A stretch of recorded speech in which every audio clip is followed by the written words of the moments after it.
Bonjour mes frères et sœurs dans les Seigneurs, nous prions.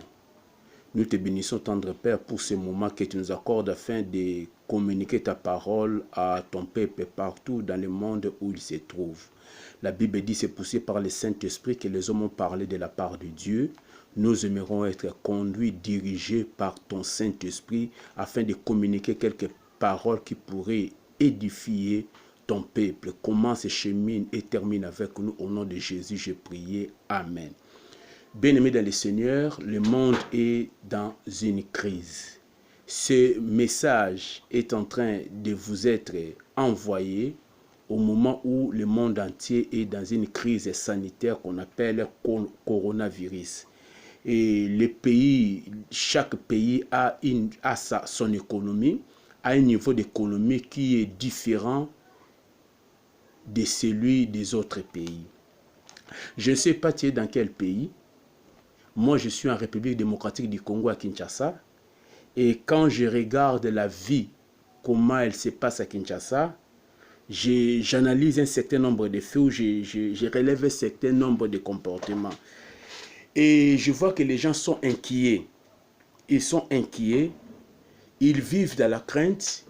Ils vivent dans les inquiétudes, ne sachant pas comment sera fait le lendemain.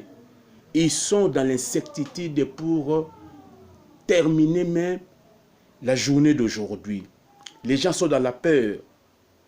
Ils ne sont pas contents de la situation dans laquelle ils se trouvent. Ils n'ont pas à manger.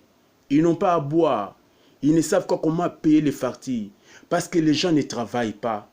Parce que les gens sont confinés, soit volontairement, soit ils sont confinés à cause d'une loi ou d'un règlement de son pays. Bien-aimés dans le Seigneur, que dit la Bible par rapport aux inquiétudes? La Bible a dit quelque chose sur les inquiétudes. Parce que là, vous ne savez pas. Vous êtes dans les inquiétudes. Vous ne savez pas comment les enfants vont manger. Comment les enfants vont dormir. Et après même cette crise, comment allez-vous vous comporter? Les dettes que vous avez, les factures qui vous attendent. Qu'est-ce que la Bible dit concernant les inquiétudes? Jésus a pris soin de donner un enseignement sur les inquiétudes.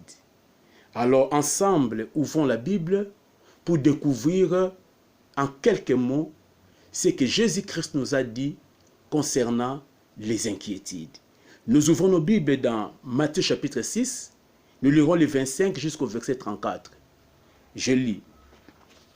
C'est pourquoi je vous dis, ne vous inquiétez pas pour votre vie de ce que vous mangerez, ni pour votre corps de quoi vous serez vêtus.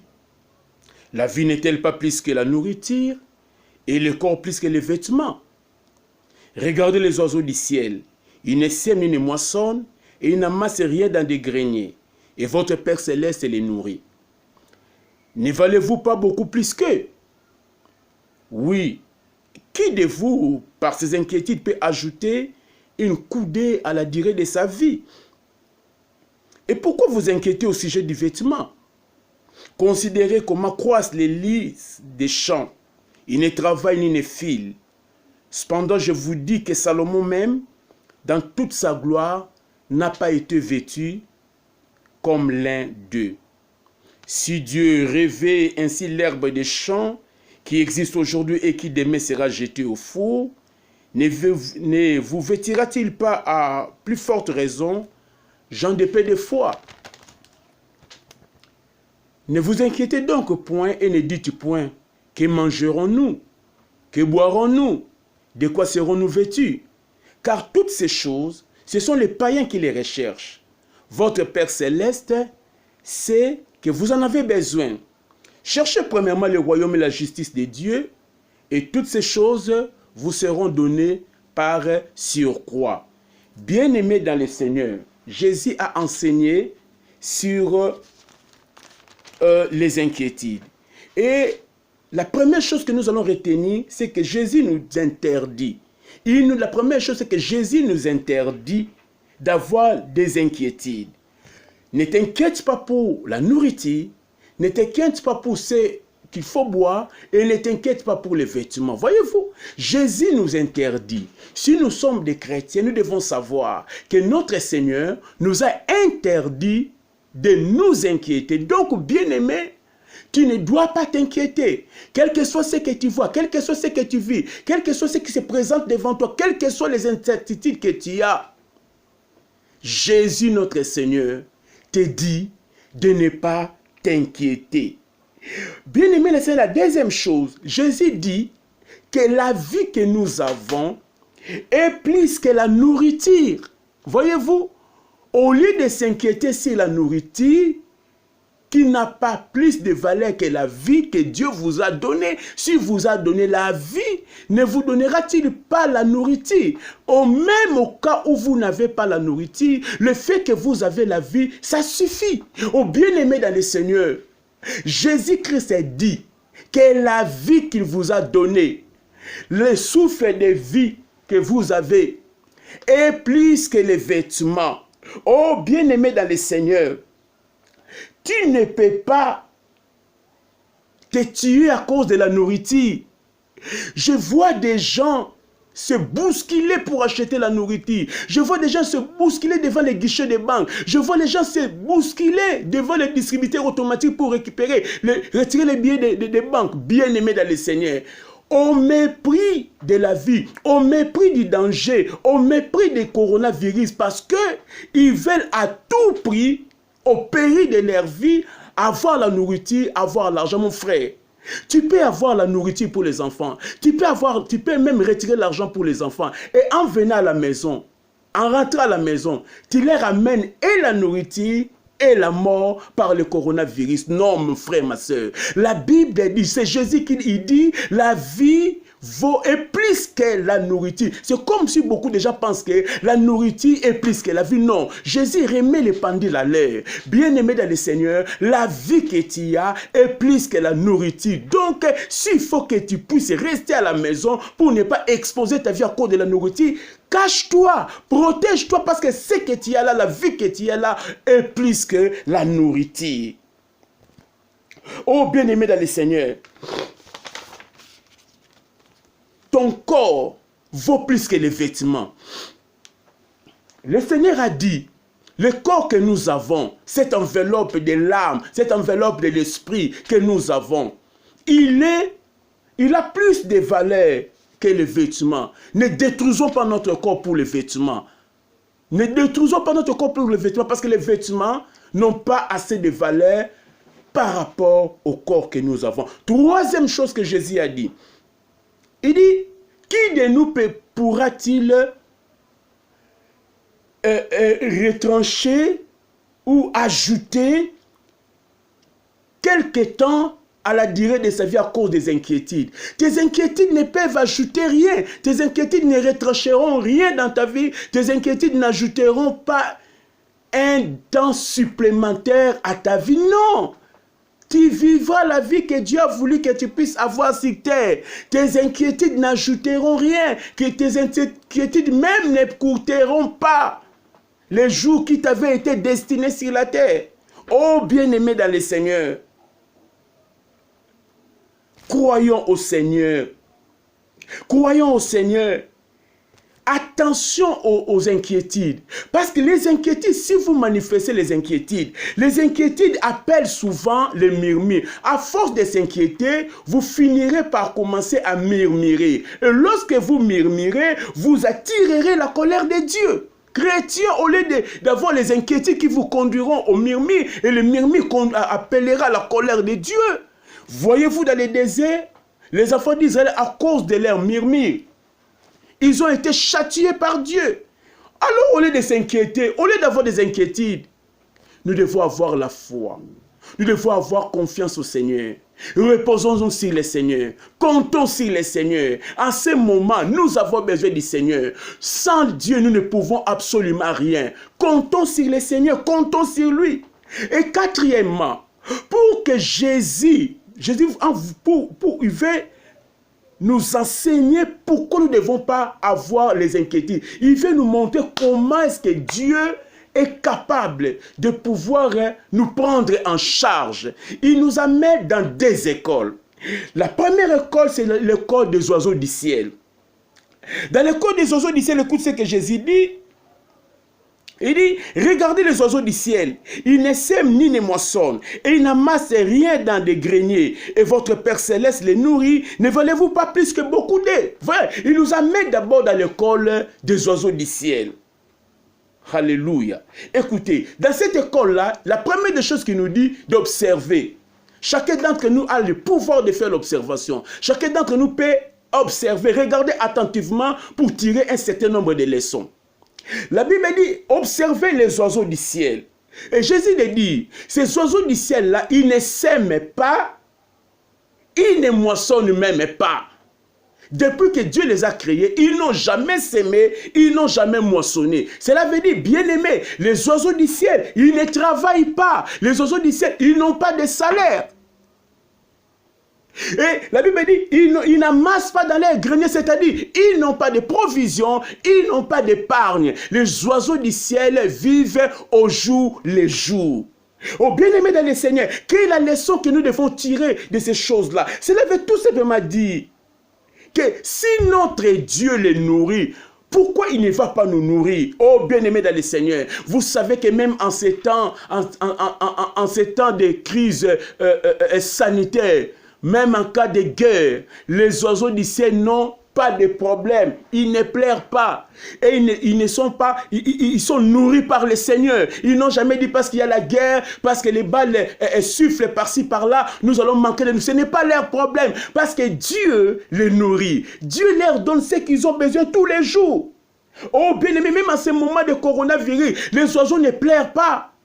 Les oiseaux, ils mangent tous les jours parce que leur vie dépend de Dieu. Ils ne travaillent pas. Laisse-moi te dire, si Dieu est capable de nourrir les oiseaux, à combien plus forte raison, toi qui as donné ta vie à Jésus, toi qui sers le Seigneur, toi qui fais des sacrifices pour le Seigneur, toi qui parles du Seigneur, toi qui sais confier au Seigneur, pourquoi Dieu va-t-il te laisser? Je suis venu de te dire, mon frère, Dieu ne te laissera pas. Le Dieu qui se souvient, qui nourrit les oiseaux en ces temps de coronavirus, en ces temps de souffrance, en ces temps de crise sanitaire, ce Dieu-là va te nourrir. Il te nourrira. Il nourrira tes enfants. Il nourrira ta femme. Il nourrira ton mari. Il nourrira tous ceux qui sont sous ta responsabilité. Continue à croire. Tu vas dire, je n'ai pas de provision. Écoute, les oiseaux n'ont pas de provision. Ils mangent. Toi aussi, je déclare, tu vas manger par la grâce de Dieu, par le miracle de Dieu, par la puissance de Dieu, tu vas manger. Tu vas dire que je n'ai pas d'argent, je n'ai pas d'économie. Les oiseaux n'ont pas d'économie. Ils n'en ont pas. Ils ne travaillent même pas. Je sais que pour le moment, tu ne travailles pas. Je sais que pour le moment, tu ne sors pas. Ou tu sors difficilement. Donc, il n'y a pas... Donc, tu es vraiment...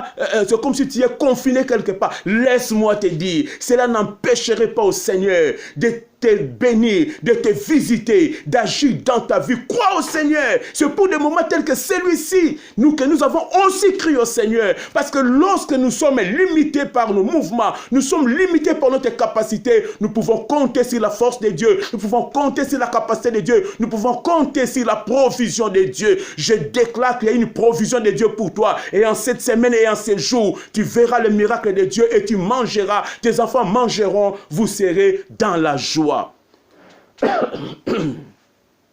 Après ça, il va les amener dans une deuxième école.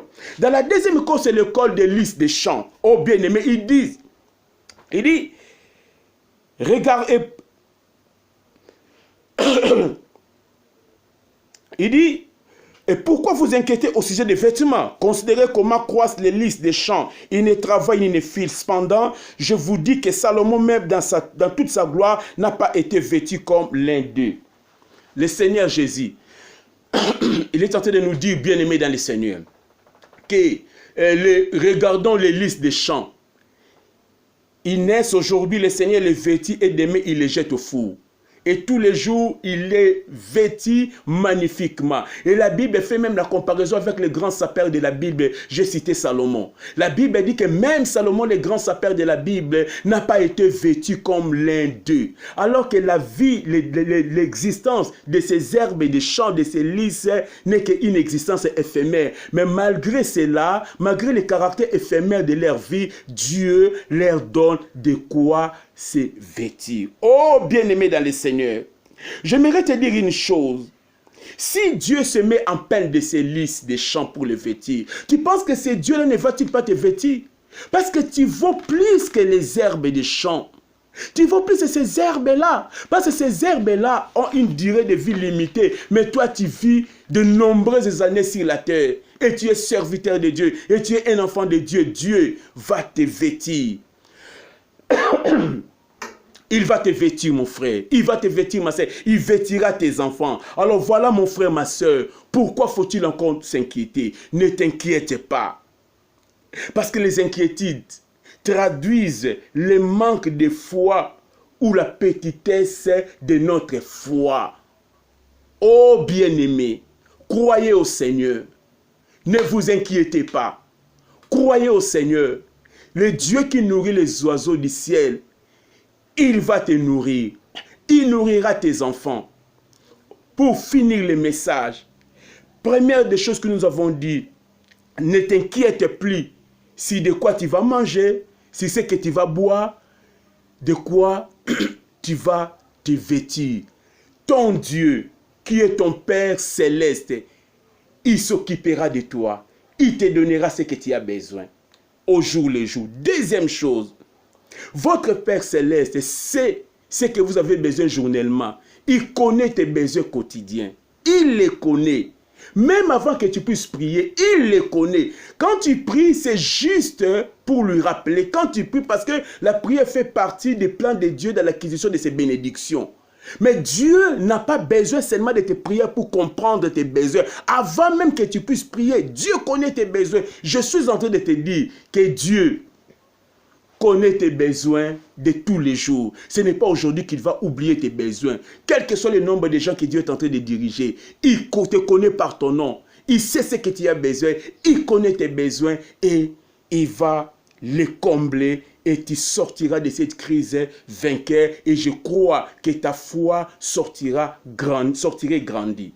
Troisièmement, préoccupe-toi plus du royaume et de la justice de Dieu. Et Dieu s'occupera de tes besoins. En ces moments où les gens sont paniqués, exhorte les gens, donne les paroles d'encouragement, amène les gens au Seigneur, fais ce que tu peux faire pour le Seigneur, amène les gens au Seigneur, exhorte les Seigneurs, les gens à connaître le Seigneur. C'est le travail que nous devons faire. Ne renonçons pas à ce travail parce qu'il y a la crise où nous allons oublier tout ce qu'il faut pour le royaume. Non, continuons à chercher le royaume et la justice de Dieu. Si nous faisons ainsi, je te dis que Dieu ne te laissera pas. Dieu s'occupera de tes besoins de tous les jours. Quatrièmement, contente-toi de ce que Dieu te donne chaque jour. Parce que la Bible dit à chaque jour suffit sa peine. Ça dit aujourd'hui, Dieu va te nourrir aujourd'hui. Ne te préoccupe pas pour demain. Demain, ce n'est pas ton problème. Le lendemain prendra soin de lui-même. Dieu te bénira demain. Ne te soucie pas pour demain. Contente-toi de ce que tu auras aujourd'hui. Et quand demain arrivera, Dieu prendra soin de ton lendemain. Regardez dans le désert. C'est Dieu qui leur donne la nourriture miraculeuse qu'on appelle la manne. Mais Dieu ne leur donnait pas la manne en provision. Il leur donnait la manne chaque jour. Lundi, il leur donne la manne du lundi. Il ne leur donnait pas la manne du lundi et de mardi ou de mercredi. Non, il donnait la manne de chaque jour. Et c'est comme ça que Dieu marche avec son peuple. Je suis en train de te dire, bien-aimé, contente-toi de ce que Dieu va te donner. Il te donnera quelque chose à manger. Tu ne dormiras pas affamé. Tes enfants ne vont pas dormir affamés. Il te donnera. S'il nourrit les oiseaux du ciel, pourquoi il ne va pas le faire pour toi? Je suis en train de te dire, le Seigneur s'occupera de toi. Plus besoin d'avoir les inquiétudes. Reposons-nous sur le Seigneur. Confions-nous sur lui. La Bible dit, mon juste est vivant par la foi. Et la foi au Seigneur. Et la foi au Seigneur, il va honorer ta foi. Et il va te tenir à la main. Tu vas traverser avec le Seigneur ce moment difficile. Et tu les loueras. Tu composeras, je suis sûr, un cantique de louange à la gloire du Seigneur. Que Dieu vous bénisse. Fermons nos yeux pour la prière. Père bien-aimé, je suis en train de prier pour que ceux de tes enfants qui vivent encore dans les inquiétudes, aide-les à enlever les inquiétudes dans leur cœur, dans leur vie. Qu'ils soient convaincus, qu'ils sachent qu'ils ont un Père au ciel Et ces pères, tu connais leurs besoins journaliers. Ô Dieu de gloire, je suis en train de prier pour que ton peuple en ce moment continue à se préoccuper du royaume et de la justice de Dieu. Car en faisant cela, toi, tu vas combler tous nos besoins. Nous aimerons, Seigneur, d'avoir cette foi qui nous permet de vivre au jour le jour. Bénis ton peuple au nom de Jésus. Amen.